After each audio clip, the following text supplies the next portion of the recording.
All right, I'll start out with unofficial, official stats. You guys like stats, I know. All right, we try to get some of the leaders. Defensively, Owens had 6 tackles. Finley had 5 tackles and a pick. I'll start slower. Owens had 6 tackles. Finley, 5 tackles and an interception. Shaq had 4 tackles. Malik Young had 2 tackles and an interception. He seems to have interception every time we have a scrimmage. Jaquan Johnson, 2 tackles and blocked a field goal, which was outstanding. Joe Jackson had a couple tackles and a sack. Quarterbacks were not live, so it was tough to tell what was a sack and what was not, but he definitely got one. And then what I'll do is I'll just talk about tackles here for a minute. I'll go ahead with Patchen. He had a pretty good day. 4 tackles, 3 tackles for loss, and 2 sacks. All right, then all these guys had 4 tackles. Jennings, Redwine, and we already mentioned Shaq. And I'll give you up to 3 tackles, and that'll probably be enough. That's a lot of names. 3 tackles.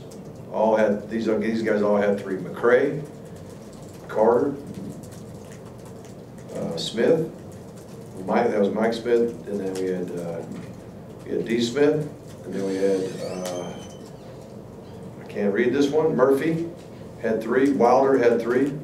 So that gives you an idea of what happened in that regard. And then passing wise, let's just go right through the whole thing.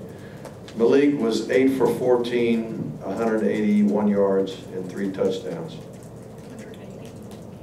What? 180. 181. Okay. So 8 for 14, 181 yards, and 3 touchdowns. Nkosi was 6 for 15 for 68 yards, and he threw a pick. Evan Sheriffs had 10 of 14, 132 yards, and a touchdown.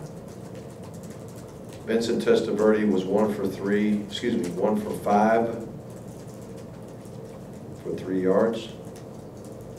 Cade was 2 for 10 for 40 and an interception. That was Weldon. 2 for 10, 40 yards, interception. And Augie DiBiase was 0 for 3 today. These included our situational plays, 3rd down plays, red zone plays, and actually the bulk of Malik's yardage and TDs were in more situational. But he did throw a touchdown in the red zone.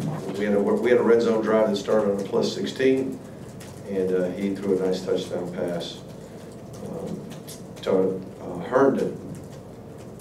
Okay, rushing the ball.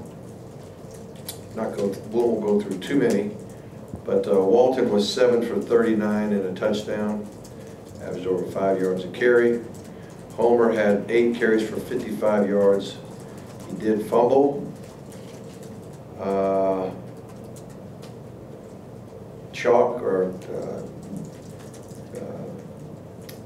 Gray only had, he had 5 carries for 2 yards. Atkins had 5 carries, 17 yards. And then had some QB scramble yardage there. So if you've got anything exciting. Receiving. All right, Barrows led all receivers with 7 catches. As far as number of catches, 92 yards. Amon had 3 catches for 91 yards and a touchdown. Mullins had a catch for 32 yards and a touchdown. Harley had a long touchdown catch, 56 yards for a touchdown. Herndon had a nice day, 3 catches, 49 yards and a touchdown. Irvin had 2 catches for 20. He did fumble the ball as well. DJ Dallas actually had 4 catches for 30, and then everybody else kind of had 1. Langham had a couple nice snags, 2 catches, 20 yards. He had a nice day as far as being big and playing big. A couple tightly contested throws. He made the catches in a real tight coverage, which was good to see. For the most part, the defense in the scrimmage downs and when we're trying to move the ball, defense really had the day. Number one defense, I wouldn't say totally dominated, but did have a really good day. There was one play where the number two offense had a big play running the ball, broke big, and got it inside the 20, I think it was, and then we get a missed assignment, then we get a jumped off sides, and then we get a sack, and then we kick a field goal and it hits the crossbar. So that's close as the twos got to scoring on the number one defense.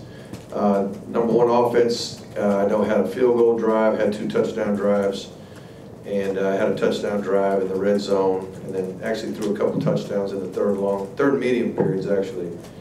So hit some big plays, but just not very consistent offensively. A little disappointed in that. And I think part of the issue is just trying to play a lot of guys, trying to play 4 quarterbacks. Each of the quarterbacks had at least one rack with the number ones. Each of the top 4 quarterbacks had at least one rack with the 2 unit.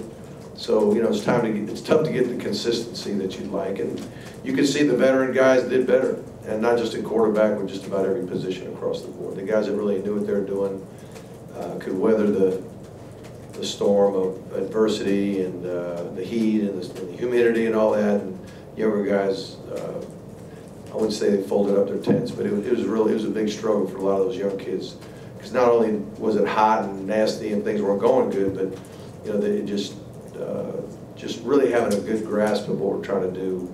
You can see they were struggling with assignments here and there. So with that, I'll open it up and you guys can ask. There's a report out there about Walton had to be helped off with some. Yeah, he bruised his hip. Bruised his hip. Yeah. Okay. Praise the Lord on that one. Yeah. So Mark, if you had to sum all that up, what would you take out of the scrimmage thing? A fairly typical day. It was about as hot as humid as I've ever felt out there in a practice. So it was, and when we were trying to go with the tempo we're going, it was taking it out of everybody. I think that that's something that needs to play to our advantage. If we got to learn to fight through that, play through that. That's part of Miami, being Miami. And I thought that when things were going good, when the side of the ball that things were going good, they seemed pretty excited. The other side didn't have really good body language. There wasn't a whole lot of leadership, in my opinion, trying to rally. And then it would swing the other way, and then the other side of the ball would go in the tank. And the other side, when things were going good, everybody was fired up. When things weren't going too good, I just didn't see a whole lot of leadership in regard to trying to turn the thing around. How do you feel like the offensive line performed? I can't tell for sure. It was more up and down. Our 1 unit is by far ahead of our number 2 unit. And we did go our number 1 unit versus the number 2 defense and the number 2 offensive line versus the number 1 defensive line. But even saying that, because of the heat, we're not having, in an 8-play drive, we're not going to have the D linemen go 8 plays in a row. So they're kind of subbing. They ended up on both. They worked against both offensive lines. So it wasn't true 1s versus 2s, 2s versus 1s. And the same thing's true at the receiver position. We're not going to have one receiver run 8 plays in a row in this heat, especially if we're going deep and all that kind of stuff. There's times when a guy's just got to get out of there and you put the next guy in. So we start out the first play of the drive being 1s versus 2s and 2s versus 1s. But as the thing goes on, it's just whoever's fresh and get them in there and keep playing ball. Mark, before watching the film, what did today do for your impressions, your overall thoughts on quarterbacks? Well, it's hard to be an experienced quarterback without experience, And none of them have really been a starter for a whole season, so they're all got to live through, or whoever becomes the guy has got to be the guy for the first time.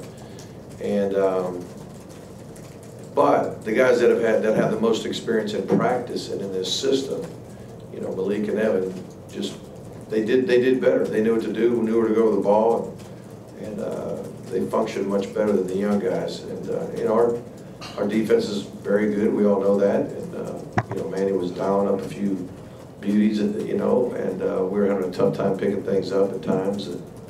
And so the ball got thrown to the wrong spot a couple times under pressure, which is good to learn today. Couple more guys. Did it help you get any closer to the decision you have to make on who goes out? Well, probably. I just don't know. You know, we'll watch it and we'll, you know, I don't like to make decisions, you know, right after a game or right after a scrimmage. I might think one thing and might think a little bit different. You got to look at the whole body of work, but scrimmages do matter. You know, you weigh those a little bit bigger, and but you know, the young guys are going to be better a week from now. I mean, wherever they are now, a week from now, they're going to be a lot better than they are today. The guys that have been around a long time, next week, I mean, how much more are they going to learn? How much more are they going to get better? They may get better just incrementally, but the young guys ought to get a bigger improvement because they're getting more comfortable with the system and getting more reps in the system. So we'll just see. I can't, it's like I'll tell a quarterback, when you drop back to throw the ball, don't make your decision on the way back. As you're dropping back, don't decide where to go with the ball. Start deciding what to do when you stick your foot in the ground. When you stick your foot in the ground, that's when you check your first progression, you know. And sometimes that could be true in coaching, in that, you know, I don't necessarily need to make the decision right this second. I got to make sure, I'm sorry. I got to make sure I have all the information before I, you know, pull the trigger. Same thing with the quarterback. You got to gather all the information before you start making a decision. When's the next scrimmage? I don't know. Saturday? Next Saturday. Is it here? No, we'll be at home. We'll be on our practice field. We thought about moving to another venue, but we're gonna stay right where we're at. I think our fields are in really good shape, and we'll do that. Great. Thanks, everybody. All right.